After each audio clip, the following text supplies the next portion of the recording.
한동안 6단이 대세인 듯 싶더니 요즘은 기어 단수 늘리기 경쟁이 벌어졌다. 캐딜락 CT6와 포드 익스플로러는 지금 가장 최고 단수인 10단 자동 변속기를 얹었다. 오늘 시승차 포드 익스플로러와 캐딜락 CT6는 10단 자동 변속기를 사용한다.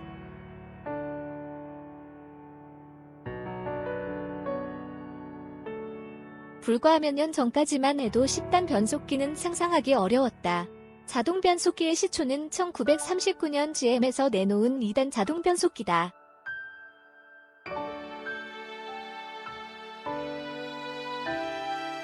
(1950년대) 커다란 테일핀 장식을 얹은 미국차의 자동 변속기는 대부분 3단이었다.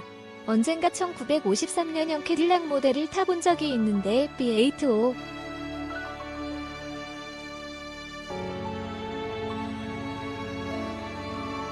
엔진과 맞물린 3단 자동 변속기가 꽤 만족스러웠다. 국산차 여명기에는 자동 변속기가 없었다.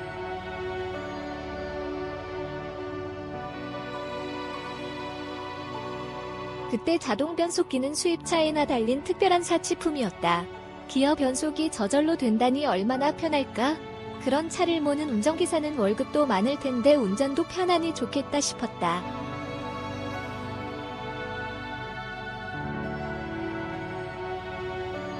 그러다 1980년대에 들어 국산차에도 자동 4단을 얹은 차가 늘어났다. 1987년 데뷔한 1세대 기아 프라이드는 경제적인 이유로 3단 자동 변속기를 달았다.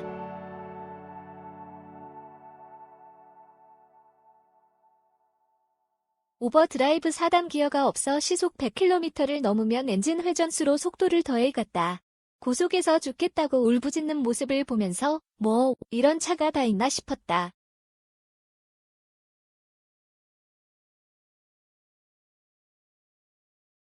수동 변속기가 불편한 아내 때문에 웃돈을 주고 산 자동 변속기 차였다. 21세기 들어 자동 변속기도 5단 이상이 많아졌다.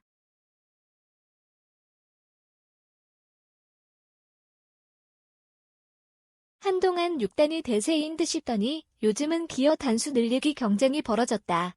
BMW가 자동 8단, 메르세데스 벤츠와 지프 등이 9단, 포드 머스탱이 10단을 얹고 현대자동차도 10단 개발을 끝냈다.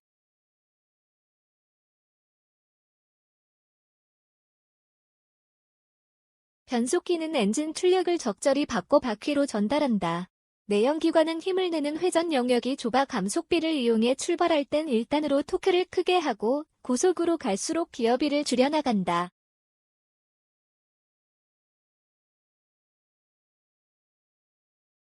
변속기는 기어 단수가 많아질수록 엔진 변동폭을 적게 할 수 있다.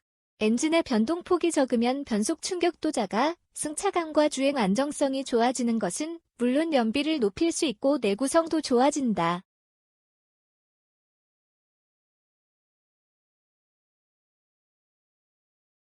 엔진과 변속기의 조합에서 힘이 필요한 순간에는 엔진 회전수를 최대 토크 상태로 유지한 채 변속기를 운용한다.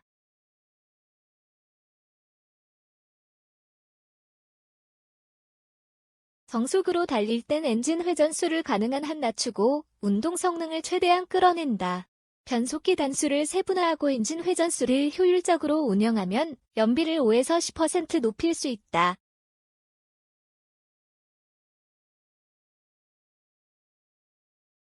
정숙성과 가속 성능도 좋게 할 수 있다. 기어 단수가 많아지는 건 좋지만 변속기가 너무 크거나 무거워지면 안 된다.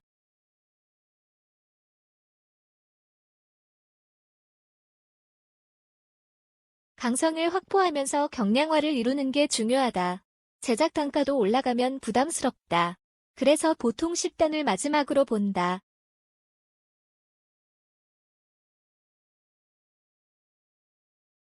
덩치가 크지만 쐐기형 보드가 상당히 날렵해 보인다. 너비도 2m가 넘어 시각적인 안정감도 좋다.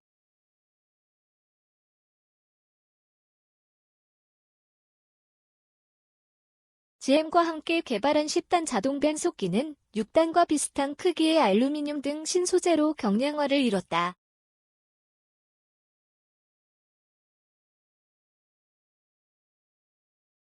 코너를 돌아 나갈 땐 10단 기어가 적절한 타이밍으로 다운시프트를 한다.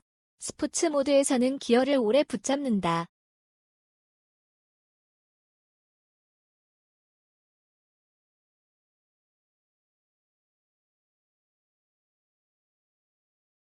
(10단) 이상이 되면 값이 지나치게 비싸지거나 효율이 떨어질 수 있다. 변속기는 소음과 진동, 변속감 등의 감성 품질이 중요하고 변속할 때 구동력의 단절 시간을 최소화해야 한다.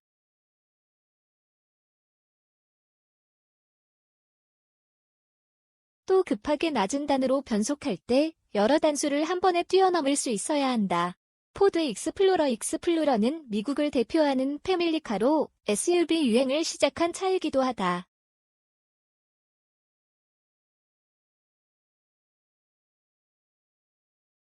무게중심이 높은 SUV는 과거 뒤집어지는 경우가 종종 있었다. 뒷바퀴 굴린 플랫폼으로 바뀌었지만 실내는 오히려 넓어졌다.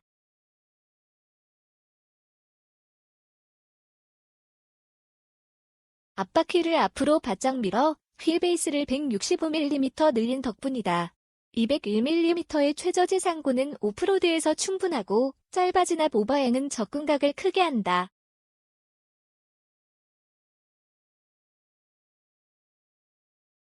시승차의 프런트 그릴 무늬는 레인지로버를 생각나게 한다. 과거 익스플로러를 산 고객에게 구매 이유를 물으면 랜드로버를 닮아서라는 얘기가 많았다.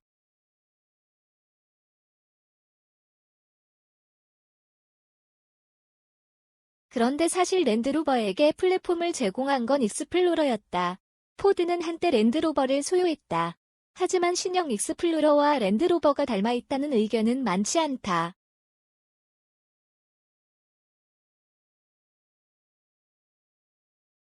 익스플로러는 C필러가 두텁고 레버라운드 형태의 뒤두리를 달아 고유의 스타일을 고수한다. 새 플랫폼 위로 얹은 운전석은 시야가 좋고 자세가 자연스럽다.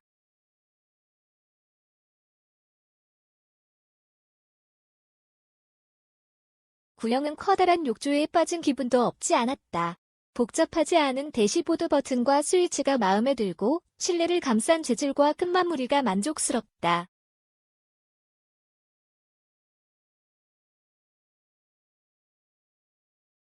대중적인 차인데 깔끔한 미국 차가 새삼스럽다. 다만 실내 공간이 여유로운 것에 비해 시트 쿠션이 지나치게 짧다는 생각을 지울 수 없다.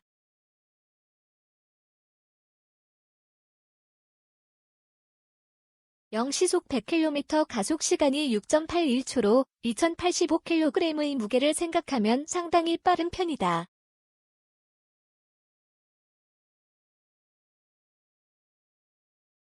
작은 엔진에 대한 기대를 안 해서일까 가속이 세차게 느껴진다.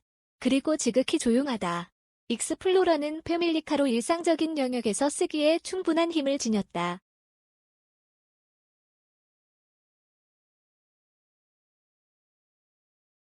연비는 이전 세대보다 1km 좋아져 리터당 8.9km를 기록한다. 연비가 좋아진 건 구형보다 110kg의 무게를 줄인 덕도 있지만 6단에서 10단으로 바뀐 변속기 영향이 크다.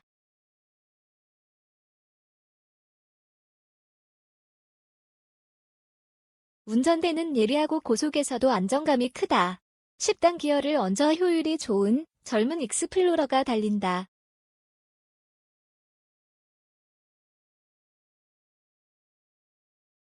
B6 엔진은 정속으로 달릴 때 사기통만 작동한다는데 열심히 달린 오늘 그럴 기회는 없었다. CT6가 기름에 미끄러지듯 한다.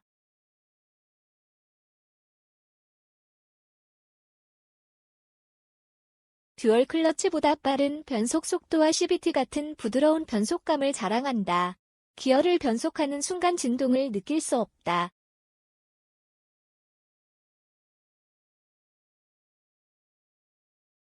또 동력 전달의 손실을 느낄 수 없다.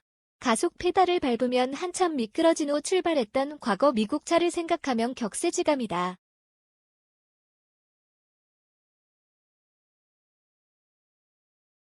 엔진의 힘을 바퀴로 전하는 파워 전달이 깔끔하다. 변속기는 파워트레인을 구성하는 중요한 부분이다.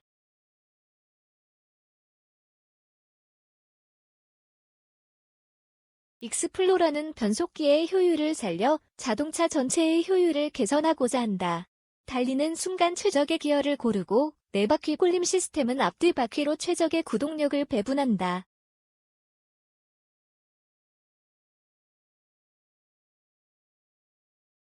급브레이크를 밟으면 그 순간 아래단으로 변속해 다시 가속하는 순간에 대비한다.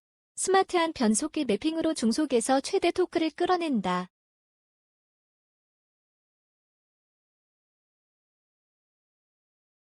익스플로러의 10단 기어는 엔진의 힘을 한치의 낭비 없이 깔끔하게 바퀴로 전한다. 뒷바퀴 굴림용 플랫폼은 핸들링과 승차감에서 유리하다.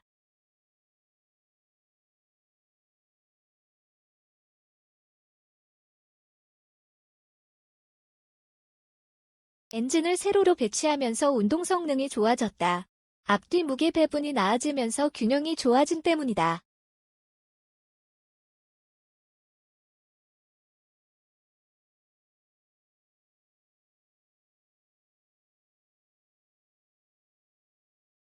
미국의 베스트셀링 패밀리카 익스플로러는 온 가족이 즐기는 만능차로 완벽하다. 캐딜락 CT6 수직 램프가 인상적인 캐딜락의 디자인은 자신만의 개성이 뚜렷하다.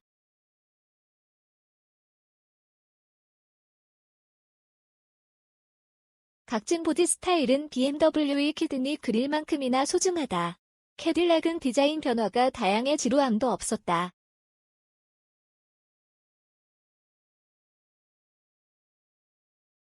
오랜 전통 속에 첨단의 감각이 번뜩인다. 콘셉트카 S칼라의 디자인을 반영한 신형 CT6는 그 자체로 완벽한 조형물이다.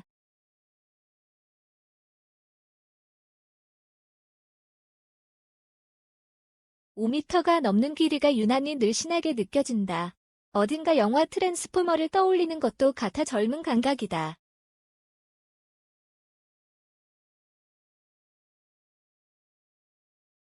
익스플로러가 대중적인 차라면 캐딜락은 고급차다.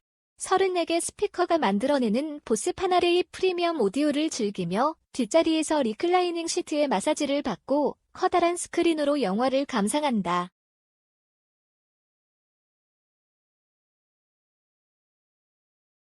그런데 앞자리 헤드레스트의 가린 시야가 조금 답답하다. CT6는 뒷자리 중심차로 쓰기에 충분히 고급스럽지만 아무래도 내게는 앞자리가 나을 것 같다.